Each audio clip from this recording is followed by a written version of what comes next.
भारत की बहुत बड़ी कूटनीतिक जीत जो हुई है उसके बारे में बात करते हैं। G20 में शामिल हुआ है अफ्रीकी संघ। भारत की पहल पर वो शामिल हुआ है और इस वजह से बड़ी उपलब्धि है। भारत की पहल की वजह से शामिल हुआ। पीएम मोदी का प्रस्ताव था G20 ने जिसे स्वीकार किया। देखिए, लंबे समय से अफ्रीकी संघ को G20 में शामिल करने की तैयारी की जा रही थी, लेकिन इस तैयारी को असल मुकाम दिल्ली G20 समिट में हासिल हुआ। अफ्रीकन यूनियन को G20 में शामिल करने के लिए चीन और यूरोपियन यूनियन ने भी भारत का समर्थन किया। चीन लगातार ये भी कहता रहा है कि कैसे उसने ये प्रस्ताव सामने रखा था, लेकिन ये संभव भारत में हो पाया है। अफ्रीकन यूनियन को G20 में शामिल करने का श्रेय चीन और रूस लेना चाहते थे, लेकिन बाजी भारत ने मार ली। आज G20 के सेशन की शुरुआत में ही भारत ने अफ्रीकी यूनियन को G20 में शामिल करने का ऐलान कर दिया। आगे की कार्रवाई शुरू करने से पहले मैं अफ्रीकन यूनियन के अध्यक्ष को G20 के स्थायी सदस्य के रूप में अपना स्थान ग्रहण करने के लिए आमंत्रित करता हूं। G20 में भारत की कूटनीतिक जीत।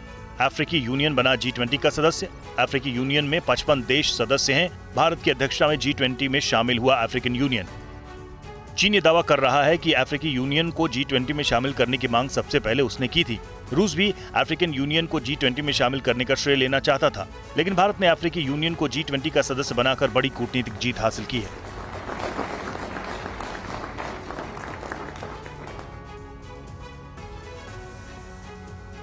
तो G20 की शुरुआत के 10 मिनट के अंदर ही चीन कैसे चित हो गया, ये बड़ी खबर है, क्योंकि अब ये समझिए कि कैसे भारत ग्लोबल साउथ के सबसे बड़े लीडर के तौर पर उभरा है।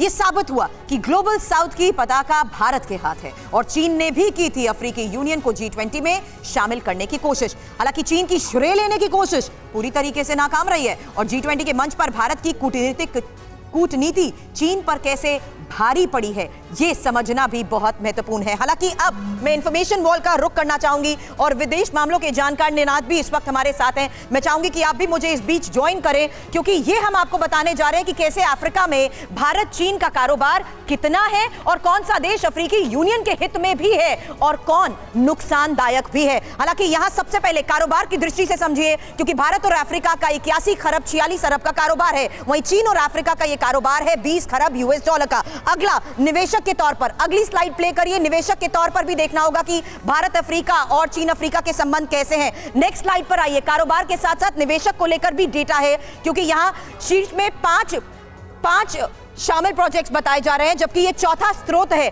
चीन अफ्रीका का चौथा स्रोत है। जबकि निवेश क्यों?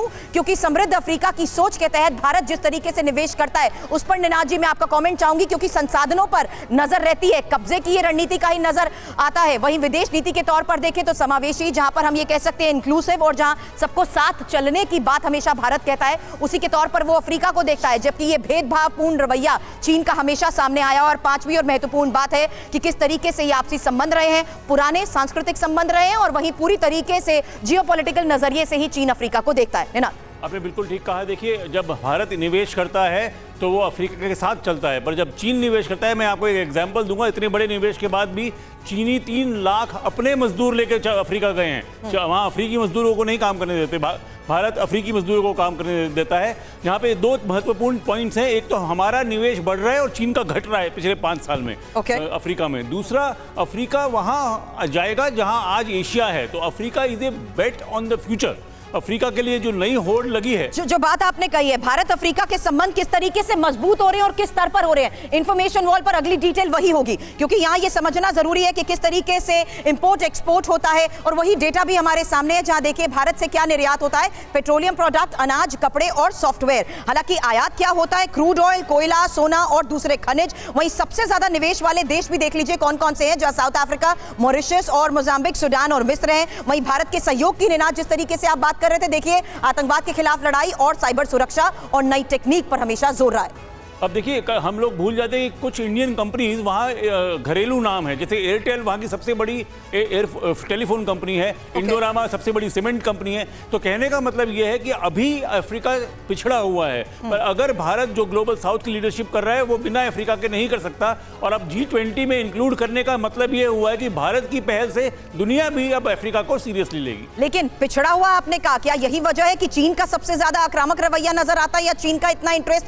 अफ्रीका में नजर आता है? इंफॉर्मेशन वॉल पर अगली डिटेल यही होगी कि आखिर अफ्रीका में चीन इतना आक्रामक क्यों है, क्योंकि प्रोजेक्ट्स देखिए जिस तरीके से कब्जे की रणनीति के तहत चीन हमेशा आगे बढ़ता है। अफ्रीका में ही उसका 156 प्रोजेक्ट्स बताए जा रहे हैं। अफ्रीका में चीन के 156 प्रोजेक्ट्स हैं। मैं चाहूंगी अगली इंफॉर्मेशन वॉल पर आप डिटेल लाएं कि आखिर अफ्रीका में चीन इतना ज्यादा आक्रामक क्यों है, क्योंकि भारत और अफ्रीका के बीच जिस तरीके से पुराने संबंध रहे हैं उस लिहाज से हमने तो चर्चा कर ली, लेकिन ये डिटेल अब आपके सामने कि किस तरीके से 156 प्रोजेक्ट्स के तहत ही करीब 10 अरब 70 करोड़ अमेरिकी डॉलर की ये लागत बताई जा रही है, जिसमें सड़क, रेलवे, बंदरगाह चीन बना रहा है। और गरीब देशों को भारी कर्ज जिस तरीके से चीन देता है, ये बड़े महत्वपूर्ण मुद्दे हो जाते हैं सुमेरा, जिसमें ये समझना बहुत जरूरी हो जाता है कि किस तरीके से 53 अफ्रीकी देशों से चीन के राजनयिक संबंध भी रहे हैं। सुमेरा जी, और इसी पर बात करते हैं आगे। हमारे साथ बाकी मेहमान भी मौजूद हैं, उनका रुख कर लेते हैं। पीके श्रीवास्तव जी हमारे साथ मौजूद हैं। सर, सुरक्षा के दृष्टिकोण से भी बहुत अहमियत रखती है बात कि चीन, रशिया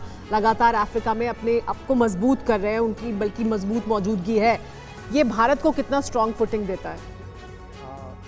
मेरा जी सबसे बड़ी बात है कि अफ्रीका जो है, ये मान के चलिए कि 22वीं सदी का सबसे विकसित क्षेत्र होगा, और वहाँ पर बहुत यंग पॉपुलेशन है और बहुत ज़्यादा खनिज वहाँ अवेलेबल है। जो आपको चाहिए, जो आप करना चाहते हैं, चाहे वो आप AI में करना चाहते हैं, आप इलेक्ट्रॉनिक्स में करना चाहते हैं, आप चिप मैन्युफैक्चरिंग में करना चाहते हैं, तो सब कुछ आपको वहाँ से मिल सकता है जी। इस अगर दृष्टिकोण से आप देखें तो भारत का वहाँ एक तरह से दबदबा है।